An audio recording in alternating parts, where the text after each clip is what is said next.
Breaking news చూస్తున్నారు. తెలంగాణలో మళ్ళీ తెరపైకి వచ్చాయి కొత్త జిల్లాల వ్యవహారం. అవును, జిల్లాల పునర్వ్యవస్థీకరణపై రేవంత్ సర్కార్ కసరత్తు చేస్తున్నట్టుగా తెలుస్తోంది. 33 జిల్లాలను 17కు కుదించే ఆలోచనలు రేవంత్ సర్కార్ ఉన్నట్టుగా సమాచారం అందుతోంది. ఒక్కో జిల్లాగా ఒక్కో పార్లమెంటు నియోజకవర్గాన్ని మళ్ళీ దీన్ని పునర్వ్యవస్థీకరణ చేయాలన్నట్టుగా కాంగ్రెస్ సర్కార్ భావిస్తున్నట్టుగా తెలుస్తోంది. 17 పార్లమెంటు నియోజకవర్గాలను 17 జిల్లాలుగా మార్చే ఆలోచనలు కాంగ్రెస్ సర్కార్ ఉన్నట్టుగా సమాచారం అందుతోంది. ఇదే పద్ధతిలో ఏపీలో కొత్త జిల్లాలు ఏర్పాటయ్యాయి. అక్కడ 25 పార్లమెంటు నియోజకవర్గాలు ఉంటాయి. 26 జిల్లాలుగా అక్కడ మార్చిన పరిస్థితి. త్వరలోనే కమిటీ వేయబోతోంది రేవంత్ సర్కార్. 33 జిల్లాలపై మొదటి నుంచి అసంతృప్తిలో ఉన్నారు రేవంత్ రెడ్డి.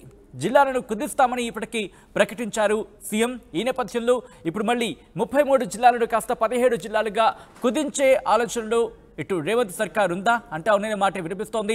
తెలంగాణలో మళ్ళీ తెర మీదకి వచ్చింది కొత్త జిల్లాల వ్యవహారం. జిల్లాల పునర్వ్యవస్థీకరణపై రేవంత్ సర్కార్ కసరత్తు చేస్తున్నట్టుగా తెలుస్తోంది. 33 జిల్లాలను 17కు కుదించే ఆలోచనలు రేవంత్ సర్కార్ ఉన్నట్టుగా సమాచారం అందుతోంది. ఒక్కో జిల్లాగా ఒక్కో పార్లమెంటు నియోజకవర్గాన్ని ఒక్కో జిల్లాగా ఏర్పాటు చేసే ఆలోచనలు, లేకపోతే మార్చే ఆలోచనలు, కుదించే ఆలోచనలు ఇటు రేవంత్ సర్కార్ ఉన్నట్టుగా సమాచారం అందుతోంది. అప్డేట్స్ తెలుసుకుందాం. మా ప్రతినిధి మధు అప్డేట్స్ అందించేందుకు లైవ్లో జాయిన్ అవుతున్నారు. మధు, ఇప్పటికే 17 జిల్లాలకు అంటే 33 జిల్లాలను కాస్త 17కు కుదించే ఆలోచనలకు రేవంత్ సర్కార్ ఉన్నట్టు చాలా ప్రచారం జరిగింది. కానీ ఇప్పుడు మాత్రం చాలా విస్తృతంగా గన్ షాట్గా 33ని 17కు కుదించే ఆలోచనలు కాంగ్రెస్ సర్కార్ ఉన్నట్టుగా తెలుస్తోంది. ఎట్లా ప్లాన్ చేస్తోంది? ఎగ్జాక్ట్లీ తెలంగాణలో కాంగ్రెస్ అధికారంలోకి వచ్చిన తర్వాత రేవంత్ రెడ్డి ముఖ్యమంత్రి అయిన తర్వాత ఆయన చేసినటువంటి అనేక సెన్సేషనల్ కామెంట్స్ లో ఇది కూడా ఒక కామెంట్. ప్రస్తుతం దీనిపైన చర్చ కొనసాగుతా ఉంది. బీఆర్ఎస్ ప్రభుత్వం 33 జిల్లాలుగా రాష్ట్రాన్ని విభజించడం జరిగింది.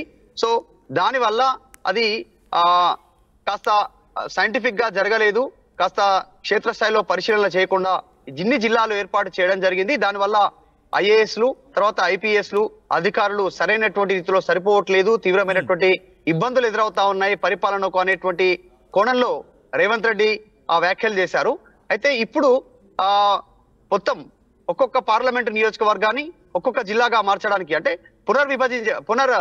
వ్యవస్థీకరించడానికి గతంలో ఏదైతే ఉండిందో ఇంకా దానికంటే అప్పుడు గతంలో 10 జిల్లాలు ఉండేటివి, ఇప్పుడు దాన్ని పార్లమెంటు నియోజకవర్గానికి ఒక జిల్లాగా రీఆర్గనైజ్ చేయాలి అనేటువంటిది రేవంత్ రెడ్డి భావిస్తా ఉన్నట్టుగా తెలుస్తా ఉంది. దానికన్నా కనుక అడుగులు పడితే కొత్తగా ఏర్పడ్డటువంటి మొత్తం 33 జిల్లాలో 17 మినహాయిస్తే మిగతా కొత్త జిల్లాలన్నీ కూడా మారిపోయేటువంటి అవకాశం ఉంది. ఇప్పుడు ఎగ్జాంపుల్ వరంగల్ తీసుకుంటే వరంగల్లోనే 3 జిల్లాలు ఏర్పడినటువంటి పరిస్థితి, నల్గొండలో జిల్లాలుగా మారిపోయినటువంటి పరిస్థితి, తర్వాత ఆదిలాబాదు, నిజామాబాదు, కరీంనగరు, రంగారెడ్డి, ఉమ్మడి పాలమూరు జిల్లా, ఇలా మెదక్ అన్ని జిల్లాలుగా మారిపోయి మొత్తం 33 జిల్లాలుగా మారిపోయినటువంటి సిచ్యువేషన్ ఉంది.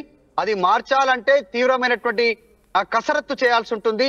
అనేక సమస్యలు తలకు ఎత్తుకున్నట్టు ఉంటుంది. ఇప్పుడు అనవసరమైనటువంటి అంశాన్ని తలపైన ఎత్తుకున్నట్టు ఉంటుంది. అది ప్రజల్లో తీవ్రమైనటువంటి వ్యతిరేకత వచ్చేటువంటి అవకాశం ఉంటుంది. ఎందుకంటే సచిన్ ఆ టైంలో ఒక్కొక్కరు ఆయా ప్రాంతాల్లో మాకు జిల్లా కావాలి, మా ప్రాంతంలో జిల్లా హెడ్ క్వార్టర్ గా చేయండి, మా జిల్లా సపరేట్ గా ప్రత్యేక జిల్లాను చేయండి అనేటువంటి ఉద్యమాలు జరిగాయి. ఒక్క జిల్లాను ఏర్పాటు చేయడంతో అలా రాష్ట్ర వ్యాప్తంగా ప్రత్యేక జిల్లాల కోసం తీవ్రమైనటువంటి ఒత్తిడి పెరగడంతో అప్పుడున్నటువంటి ముఖ్యమంత్రి కేసీఆర్ ఆ నిర్ణయం తీసుకోవడం జరిగింది. అయితే అప్పుడు తీసుకున్నటువంటిది అశాస్త్రీయబద్ధంగా జరిగిపోయాయి. దానివల్ల పెద్దగా ఉపయోగం లేదు, తీవ్రంగా నష్టం చేకూరుతా ఉంది. అధికారులు లేరు, పరిపాలన కరెక్ట్ గా లేదు, వసతులు లేవు ముఖ్యంగా ఆ జిల్లాల్లో అనేటువంటిది ప్రస్తుతం ఉన్న ముఖ్యమంత్రి వాదన రేవంత్ రెడ్డిది. సో ఒకవేళ కనుక రేవంత్ రెడ్డి చెప్తున్నట్టుగా కనుక జరిగితే 33 జిల్లాలను 17 జిల్లాలుగా మార్చాలి అనుకుంటే మొత్తం 17 పార్లమెంటు నియోజకవర్గాలు ఉన్నాయి తెలంగాణలో. కాబట్టి అలా చేయాలనుకుంటే 2 సంవత్సరాల వరకు పూర్తి స్థాయిలో రాష్ట్రం అధోగతి పాలవుతుంది అనేటువంటిది రాజకీయ విశ్లేషకులు చెప్తా ఉన్నారు. రియల్ ఎస్టేట్ పడిపోతుంది, జిల్లాల అభివృద్ధి ఆగిపోయే పరిస్థితి ఉంటుంది, ఇప్పటికిప్పుడు నోటిఫికేషన్లు ఇచ్చే పరిస్థితి లేదు.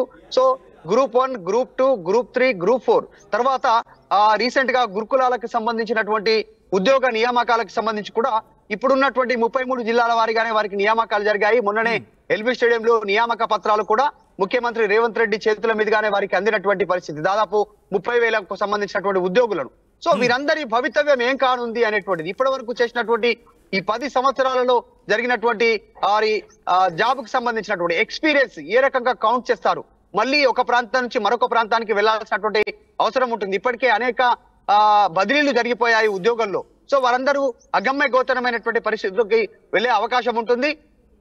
తర్వాత నియామకాలు కూడా ఇప్పటికిప్పుడు ఇవ్వడానికి సిచ్యువేషన్ కరెక్ట్ గా ఉండకపోవచ్చు. ఎందుకంటే పునర్వ్యవస్థీకరించిన తర్వాత మళ్ళీ రీఆర్గనైజ్ చేసిన తర్వాత జిల్లాలు 17గా మార్చిన తర్వాత నియామకాలు చేపట్టాల్సి ఉంటుంది. ఆ జిల్లాల వారిగా ఉమ్మడిగా ఎగ్జాంపుల్ తీసుకుంటే ఉమ్మడి మెదక్ జిల్లా కావచ్చు. మీరు అన్నట్టుగా ఎందుకంటే మళ్ళీ దీన్ని పునర్వ్యవస్థీకరణ చేస్తే ప్రజల నుంచి మళ్ళీ వ్యతిరేకత వచ్చే అవకాశం ఉంటుంది కాబట్టి ఈ అంశానికి సంబంధించి ఇలా పరిశీలన చేస్తోంది. ఎందుకంటే 33 జిల్లాలుగా ముఖ్యంగా అక్కడ సంఖ్య పెరిగిన పరిస్థితుల్లోనే వ్యతిరేకత వచ్చిందంటే కుదిస్తే కనుక ఆ వ్యతిరేకత మరింత పెరిగే అవకాశం ఉంటుంది కాబట్టి దీనికి సంబంధించి ఎటువంటి సమాలోచనలు చేస్తోంది?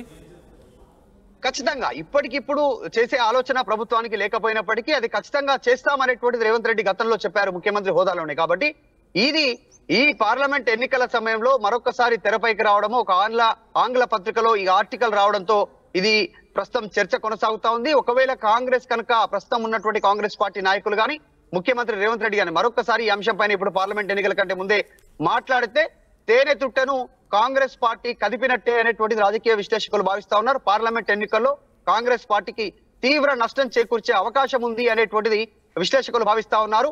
సో గతంలో ముఖ్యమంత్రి రేవంత్ రెడ్డి స్వయంగా అన్నారు కాబట్టి ఇప్పుడు ఈ ఒక్కసారి రీఆర్గనైజేషన్ ముట్టుకుంటే జిల్లాల మ్యాపులు మార్చాల్సి ఉంటుంది. సరిహద్దులు గతంలో ఇప్పుడు 17 జిల్లాలుగా మార్చాలంటే సరిహద్దులు మార్చాల్సి ఉంటుంది.